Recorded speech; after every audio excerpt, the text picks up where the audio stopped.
فرعون نے ایسا خواب دیکھا کہ جسے دیکھ کر وہ پریشان ہو گیا، اور وہی خواب اس کی ہلاکت کا سبب بنا۔ دوستو، فرعون اتنا ظالم تھا کہ آج بھی اس کے ظلم کے بارے میں سن کر رونگٹے کھڑے ہو جاتے ہیں۔ یہاں تک کہ فرعون نے یہ حکم جاری کیا تھا کہ جب بھی کوئی لڑکا پیدا ہو تو اسے مار دیا جائے۔ اسی لیے جب بھی مصر میں کوئی بچہ پیدا ہوتا تو فرعون اس کی ماں کی گود سے چھین کر اس کو مروا دیتا تھا۔ لیکن وہ ایسا کیوں کرتا تھا، آئیے جانتے ہیں۔ اصل میں فرعون نے ایک دن ایک خواب دیکھا کہ اس کا تخت اوندا ہو کر گرا پڑا ہے۔ فرعون اس خواب کو دیکھ کر بہت زیادہ پریشان ہوا۔ اس نے خواب کی تعبیر بتلانے والے لوگوں کو بلایا تو انہوں نے فرعون کی اس کی تعبیر یہ بتائی کہ بہت جلد ایک ایسا بچہ پیدا ہونے والا ہے جو تیری حکومت کا تختہ پلٹ دے گا اور تیری ہلاکت کا سبب بنے گا۔ فرعون یہ بات سن کر بہت زیادہ پریشان ہو گیا اور اس نے یہ حکم جاری کیا کہ اب جتنے بھی لڑکے پیدا ہوں گے تو ان کو مار دیا جائے، صرف لڑکیوں کو چھوڑ دیا جائے۔ اسی دوران موسیٰ علیہ السلام پیدا ہوتے ہیں اور ان کی ماں بہت زیادہ پریشان تھی کہ اب اس بچے کو قتل کر دیا جائے گا۔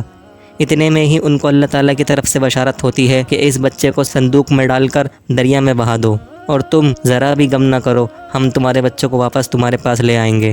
پھر موسیٰ علیہ السلام کی ماں نے بھی یہی کیا اور ایک صندوق میں روئی بچھا کر موسیٰ علیہ السلام کو اس میں رکھ دیا اور صندوق کو دریائے نیل میں بہا دیا۔ لیکن اس دریا سے ایک نہر نکلتی تھی جو فرعون کے محل کی طرف جاتی تھی۔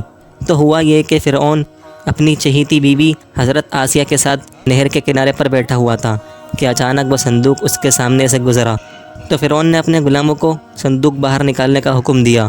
جب فرعون کے سامنے صندوق لا کر کھولا گیا تو اس میں سے بہت خوبصورت اور نورانی بچہ نکلا۔ فرعون اس بچے کا دیوانہ ہو گیا، لیکن کچھ وقت بعد اس کی قوم کے لوگوں نے اسے بہکانا شروع کر دیا کہ کہیں وہ بچہ نہ ہو جو تیری حکومت کا تختہ پلٹ دے۔ تو فرعون ان کے بہکاوے میں آ گیا اور اس نے بچے کو قتل کرنے کا حکم دے دیا۔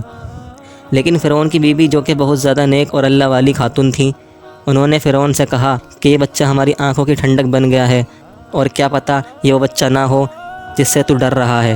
فرعون اپنی بیوی آسیہ سے بہت زیادہ محبت کرتا تھا، اسی لیے اس نے یہ بات مان لی اور اس طرح فرعون کے محل میں ہی بچے کی پرورش کرنے کا ارادہ کر لیا۔ فرعون نے بہت ساری دائی بلائیں، لیکن بچہ یعنی موسیٰ علیہ السلام کسی کا بھی دودھ نہیں پی رہے تھے۔ فرعون بہت زیادہ پریشان ہو گیا، لیکن وہاں موسیٰ علیہ السلام کی بہن موجود تھی جو کہ یہ سب کچھ دیکھ رہی تھی۔ تو انہوں نے فرعون سے یہ کہا، میں اس عورت کو جانتی ہوں کہ جس کا دودھ یہ بچہ پی لے گا۔ فرعون نے کہا کہ اسے میرے پاس لے کر آؤ۔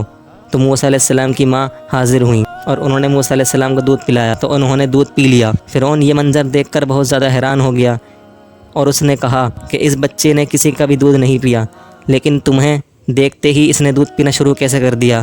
تب موسیٰ علیہ السلام کی ماں نے کہا کہ میں ایک پاک دامن عورت ہوں اور میرا جسم خوشبودار ہے، اور جو بچے صفائی پسند ہوتے ہیں وہ دوسری عورتوں کا دودھ نہیں پیتے لیکن میرا دودھ پی لیتے ہیں۔ تو فرعون نے بچے کو انہیں دے کر ان کو دودھ پلانے کے لیے مقرر کر لیا اور بچے کو گھر لے جانے کی اجازت بھی دے دی، اور اللہ تعالیٰ کا وہ وعدہ بھی پورا ہو گیا جو اللہ تعالیٰ نے موسیٰ علیہ السلام کی ماں سے کیا تھا کہ تم غم نہ کرو، ہم تمہارا بچہ تمہارے پاس واپس لے آئیں گے۔ فرعون انہیں دودھ پلانے پر روزانہ ایک اشرفی دیتا تھا، اور جب دودھ چھوڑنے کی عمر ہوئی تو ان کی ماں موسیٰ علیہ السلام کو فرعون کے محل میں لے آئیں اور پھر فرعون ہی کے محل میں موسیٰ علیہ السلام کی پرورش ہوئی۔